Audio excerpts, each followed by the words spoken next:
What if the biggest reason money keeps slipping through your fingers has nothing to do with your income, your job, or the economy? What if the real problem is something you've been tolerating every single day, something so normal to you that you stopped noticing it?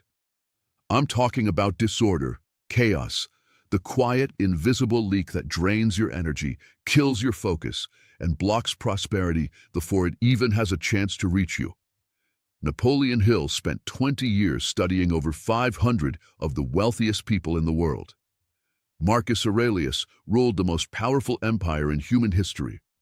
Modern neuroscience has run the studies, and they all arrived at the same conclusion through completely different paths. Order is not a lifestyle preference. It's a prosperity principle.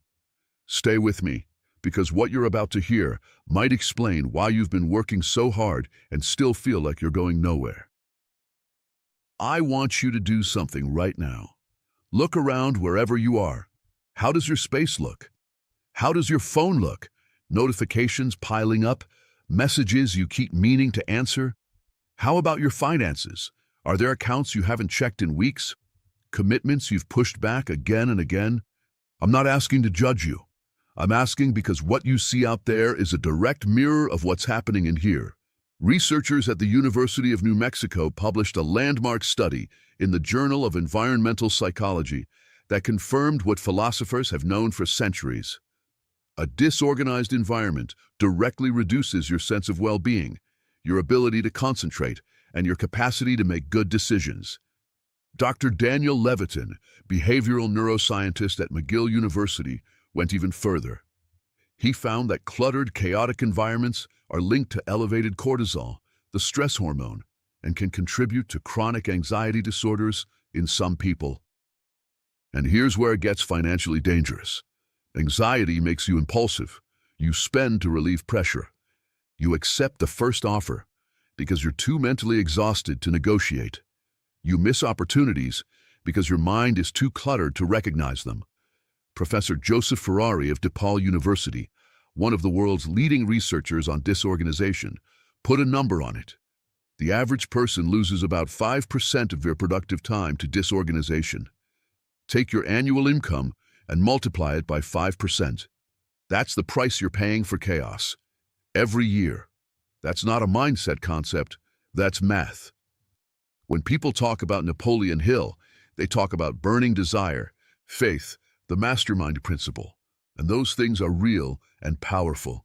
But there's a principle Hill developed in The Keys to Success, one of his least read books, that almost nobody highlights. He called it applied faith through daily discipline. And it's not about grand gestures or big dramatic decisions. After interviewing over 500 wealthy individuals, Hill noticed something that surprised even him. The people who built wealth and kept it weren't necessarily the smartest or the most talented in the room. What separated them was the consistency of their small daily habits. His explanation was precise. The subconscious mind doesn't distinguish between a big decision and a small one. It learns from patterns. If your daily pattern is to delay, ignore, and push things aside, your subconscious mind accepts that as your operating system. And when a major financial opportunity arrives, it responds with the same mechanism: hesitation, avoidance, delay. This is backed by modern psychology. It's called habit stacking, the idea that the brain creates neural pathways through repetition. Every time you leave something unresolved, every time you say, "I'll deal with it later," you're reinforcing a neural pathway that says, "This is how I operate." You're not unlucky. You've been training your mind for chaos through 1,000 small daily choices. The good news? You can retrain it the exact same way, through small daily choices in the opposite direction. Before we go further, drop a number in the comments right now. On a scale of 1 to 10, how ordered is your life at this moment? Be honest. The more honest you are with yourself right now, the more powerful the rest of this video will be for you. There's something about Marcus Aurelius that I find extraordinary. This was the most powerful man in the world. He commanded armies, governed territories spanning 3 continents, managed an empire of millions. And yet, every single morning, before dealing with any of that, He sat down and asked himself one question. Not, how do I conquer more, but how do I govern myself today? His Meditations, a private journal never intended for publication, became one of the most influential books in history. Theodore Roosevelt read it during times of crisis. Bill Clinton has said he returns to it repeatedly. The founders of some of the world's largest technology companies cite it as essential reading. Why? Because Marcus Aurelius figured out something that most people never do. You cannot govern what's outside of you if you cannot govern what's inside of you. He wrote, "The happiness of your life depends upon the quality of your thoughts." And for him, that wasn't abstract philosophy. It was a daily practice. Stoicism teaches that you cannot control external events, but you absolutely can control how you organize your inner world. And that inner organization expresses itself outward in how you treat your time, your space, your commitments, your word. Here's what strikes me most about Marcus Aurelius. He was the most powerful man alive, and still he demanded of himself that he master the small things before claiming authority over the large ones. How many of us ask for expansion before we've demonstrated we can manage what we already have? Order is not tidiness. Order is leadership. It's the declaration, I am responsible for this life. I direct it. I decide what enters and what leaves. And when that posture becomes real in you, not performed but real, things shift, not magically, systematically. Let's do a quick exercise. Think about every open loop in your life right now. That bill you know exists but haven't opened. That email you've been meaning to answer for 2 weeks. That broken thing at home you keep walking past. That promise you made to yourself 6 months ago that you still haven't kept. Feel them? That pressure you're feeling right now isn't just discomfort. That is active cognitive load. Your brain is processing every single one of those open loops in the background, constantly, even when you're not aware of it. It's like running 20 browser tabs at the same time. Everything slows down, decisions take longer, errors multiply, and the mental energy available for creativity, for strategy, for seizing opportunities shrinks. But the cost goes beyond productivity. There's a relational cost that nobody talks about. When people can't count on you, when they know you'll be late, that you'll forget, that your word has an expiration date, they stop bringing you opportunities. They won't tell you that's why. The invitations just quietly stop coming. Money doesn't flow to unreliable people. It flows to people with structure. It flows toward those who demonstrate through consistent behavior that they can be trusted with more. Psychologist Neha Khurana, who specializes in the mental health benefits of organization, said it plainly. Being disorganized is associated with higher levels of anxiety. And anxiety, as we've already established, is one of the most expensive mental states you can operate from. If this is landing for you, type order in the comments right now. And if you know someone who needs to hear this today, a friend, a partner, someone who keeps wondering why things aren't moving, share this with them. You might change their year. Here's where most people get it wrong. They hear something like this, feel motivated, have a big weekend of cleaning and organizing, and 6 weeks later, everything is back to exactly how it was, maybe worse. That's because they treated order as an event. And order is not an event. Order is a system. The difference is everything. An event is something you do once when you feel inspired. A system is a decision you've already made, so you don't have to make it again every single day. Think about the wealthiest, most productive people you've ever studied or observed. They're not perfect. They don't live in flawless environments, but they have simple, repeatable mechanisms that prevent chaos from accumulating. A fixed place for important documents, a weekly financial review, even just 15 minutes, a rule about how they handle unread messages, small structures that quietly do the work even on days they don't feel like it.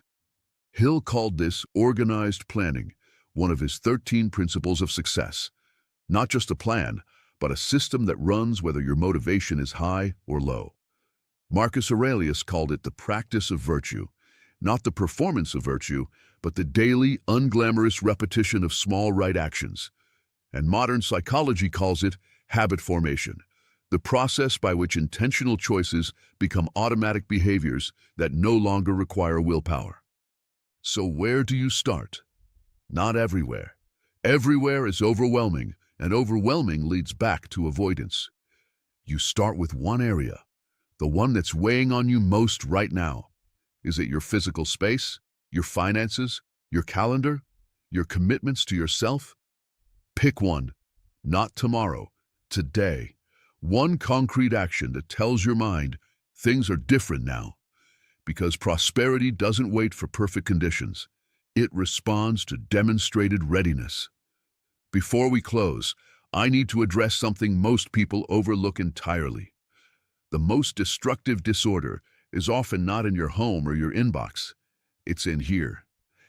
There are people with spotless homes who carry a grudge they haven't released in years. There are highly organized people who live with chronic broken promises to themselves, commitments made privately that were never honored. And that internal chaos is just as costly as any external mess. The Stoics called it integrity between thought and action. Hill called it personal initiative. When you say one thing and live another, when you commit to yourself and don't follow through, you erode your internal authority. And internal authority is the very thing that powers good decisions under pressure. Putting order in your life also means becoming honest about what you're carrying emotionally. The resentments you haven't released, the decisions you've been avoiding, the relationships where you've said something and done another, none of that is soft talk.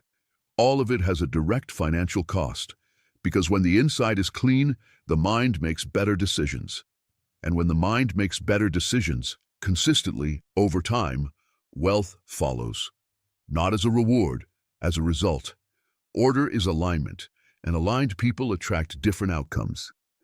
Let me leave you with this. Napoleon Hill spent 2 decades studying wealth and concluded that the people who kept prosperity weren't the most brilliant. They were the most consistent in the small things. Marcus Aurelius governed the greatest empire in history by insisting on governing himself first, every single morning. And modern neuroscience has confirmed, through peer-reviewed research, that your environment and your habits shape your mental capacity in ways you can't afford to ignore. The secret isn't complicated. It's just uncommon. Most people keep asking for more money, more opportunities, more open doors, while tolerating the disorder that's quietly blocking everything.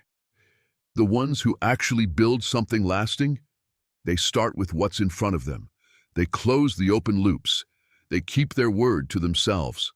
They treat their current life with enough respect that expansion becomes the natural next step. You don't need more money to start ordering your life. You need one decision, one action today that tells your mind and the world around you, I'm ready for more, and I can be trusted with it. Do that, and prosperity stops being something you chase. It becomes something you attract. If this video added value to your day, subscribe, because this channel is about real principles, not motivational fluff. Hit the bell so you don't miss what's coming next. And tell me in the comments, what is the one thing you're going to put in order today?